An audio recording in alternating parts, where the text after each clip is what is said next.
بسم اللہ الرحمن الرحیم۔ اگر مرد ایک ایسی عورت سے ہم بستری کرے جو کہ اس کی بیوی نہیں ہے تو یہ زنا کہلاتا ہے۔ ضروری نہیں کہ ساتھ سونے کو ہی زنا کہتے ہیں، بلکہ چھونا بھی زنا کا ایک حصہ ہے، اور کسی پرائی عورت کو دیکھنا آنکھوں کا زنا ہے۔ زنا کو اسلام میں ایک بہت بڑا گناہ شمار کیا گیا ہے، اور اسلام نے ایسا کرنے والوں کی سزا دنیا میں ہی رکھی ہے، اور مرنے کے بعد اللہ اس کی سخت سزا دیں گے۔ زنا کی سزا کیا ہے اور اس کے بارے میں قرآن و حدیث میں کیا احکامات ہیں، اور ایسی کون سی 3 عورتیں ہیں جن پر زنا کی سزا عائد نہیں ہوتی، اگرچہ ان پر زنا کا جرم ثابت بھی ہو جائے، لیکن ان پر شرعی حد لاگو نہیں ہوگی۔ حضرت محمد صلی اللہ علیہ وسلم نے فرمایا، مومن ہوتے ہوئے تو کوئی زنا کر ہی نہیں سکتا۔ اللہ تعالیٰ قرآن پاک میں فرماتا ہے، اور دیکھو زنا کے قریب بھی نہ جاؤ، یہ بے حیائی اور برا راستہ ہے۔ اگر زنا کرنے والے شادی شدہ ہوں تو کھلے میدان میں پتھر مار مار کر مار ڈالا جائے، اور اگر کنوارے ہوں تو 100 کوڑے مارے جائیں۔ آج کل دیکھنے میں آیا ہے کہ اس گناہ میں بہت سے لوگ شامل ہیں، خاص کر کے اس بازار میں جہاں عورتیں اور مرد جاتے ہیں۔ کسی کا ہاتھ کسی کو لگ رہا ہے، کہاں لگتا ہے کچھ معلوم نہیں ہوتا، چاہے لڑکا ہو یا لڑکی، اور پھر اس گناہ کو کرنے کے بعد اپنے دوستوں کو بڑی شان سے سناتے ہیں، بلکہ ان کو بھی ایسا کرنے کی رائے دیتے ہیں۔ اگر کوئی اکیلے لڑکے یا لڑکی کوئی غلط کام کرتا ہے تو اس کا گناہ اس کے ماں باپ کو بھی ملتا ہے، کیونکہ انہوں نے ان کی شادی جلدی نہیں کی، جس کی وجہ سے وہ غلط کام کرنے لگے، اور شادی کی عمر ہونے کے بعد بھی ماں باپ ان کی شادی نہ کرے تو اللہ ناراض ہو جاتا ہے، اور ان کے گھر کی برکت ختم ہو جاتی ہے، اور ان ماں باپ سے قیامت کے دن اللہ حساب مانگے گا۔ ایک جگہ اللہ نے قرآن پاک میں فرمایا کہ پاک دامن لڑکیاں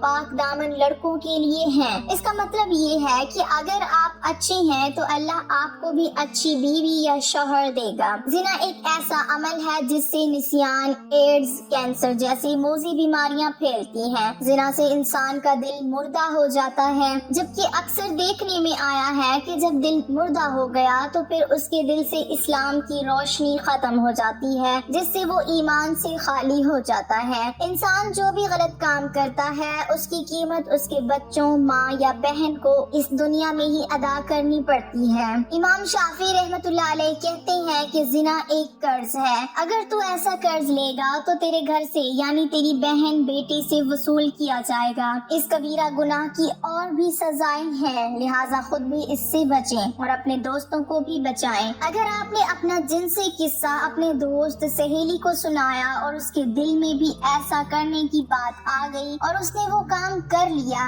اس کا گناہ آپ کو بھی ملے گا، کیونکہ آپ نے ہی اس کو غلط راستہ دکھایا ہے۔ قرآن و حدیث میں ہمیں زنا کی سزا اور اس کے برے ہونے کے بارے میں بتایا گیا ہے۔ اللہ تعالیٰ فرماتے ہیں، زنا کے قریب بھی نہ جاؤ، یہ بے حیائی اور برا راستہ ہے۔ زانیہ اور زانی کو کوڑے مارو، ہر ایک کو ان دونوں میں سے 100 کوڑے۔ اسی طرح نبی کریم صلی اللہ علیہ وسلم نے فرمایا، شادی شدہ مرد اور عورت زنا کریں تو دونوں کو سنسار کر دو، یہ اللہ کی طرف سے سزا ہے۔ زانی ایمان کی حالت میں زنا نہیں کرتا، یعنی جب وہ زنا کرتا ہے تو ایمان سے خالی ہو جاتا ہے۔ رسول اکرم صلی اللہ علیہ وسلم سے بڑے گناہوں کے بارے میں پوچھا گیا تو آپ صلی اللہ علیہ وسلم نے فرمایا، ہمسائے کی بیوی سے گناہ کرنا بڑے گناہوں میں سے ایک گناہ ہے۔ زنا کرنے والا مسلمان عاقل اور بالغ ہو، جس نے یہ جرم اپنے اختیار سے کیا ہو اور جرم کے لیے اس پر کوئی زبردستی نہ کی گئی ہو۔ رسول اکرم صلی اللہ علیہ وسلم نے فرمایا، 3 قسم کے لوگوں کا کوئی عمل نہیں لکھا جاتا، یعنی 3 قسم کے ایسے لوگ ہیں جنہوں نے اگر زنا کیا بھی ہو تو ان پر دین اسلام کی روح سے کوئی حد لاگو نہیں ہوتی۔ ایک تو وہ جو کہ نابالغ جب تک بالغ نہ ہو جائے، وہ شخص جو سویا ہوا ہو جب تک کہ وہ بیدار نہ ہو جائے، اور تیسرا وہ کہ جس کا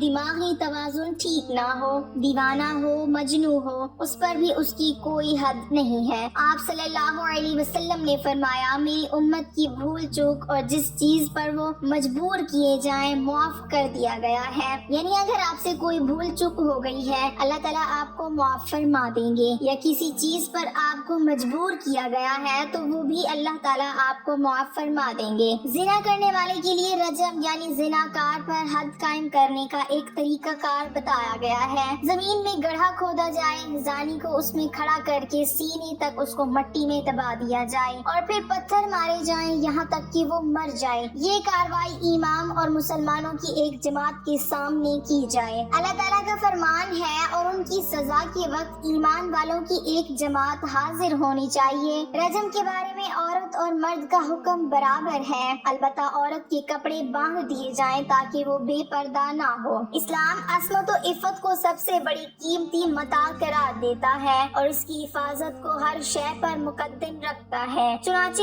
زنا اسلامی معاشرے میں انتہائی گھناؤنا اور بدترین جرم ہے اور اسلامی تعزیرات میں اس جرم کی سخت ترین سزا مقرر ہے۔ اللہ تعالیٰ سورہ بنی اسرائیل میں فرماتا ہے، اور زنا کے قریب مت جاؤ، بلا شک وہ بے حیائی اور برا راستہ ہے۔ اس آیت کریمہ میں زنا سے اس طرح روکا گیا، زنا نہ تو کرو بلکہ زنا کے قریب ہی نہ جاؤ، جس سے معلوم ہوتا ہے کہ زنا ایک بہت ہی بری چیز ہے۔ حضرت عبداللہ بن مسعود رضی اللہ تعالیٰ عنہ فرماتے ہیں کہ میں نے رسول اکرم صلی اللہ علیہ وسلم سے پوچھا کہ سب سے بڑا گناہ کون سا ہے؟ آپ صلی اللہ علیہ وسلم نے فرمایا، سب سے بڑا گناہ یہ ہے کہ تم اللہ کے لیے شریک ٹھہراؤ حالانکہ اس نے تم کو پیدا کیا ہے۔ میں نے پوچھا اس کے بعد کون سا بڑا گناہ ہے؟ فرمایا یہ کہ تم اس خوف سے اپنے بچے کو قتل کر دو کہ وہ تمہارے ساتھ کھانا کھائے گا۔ میں نے پوچھا پھر کون سا بڑا گناہ ہے؟ آپ صلی اللہ علیہ وسلم نے فرمایا یہ کہ تم اپنے پڑوسی کی بیوی سے زنا کرو۔ ابتدائی اسلام میں زنا کی سزا یہ تھی کہ زنا کرنے والی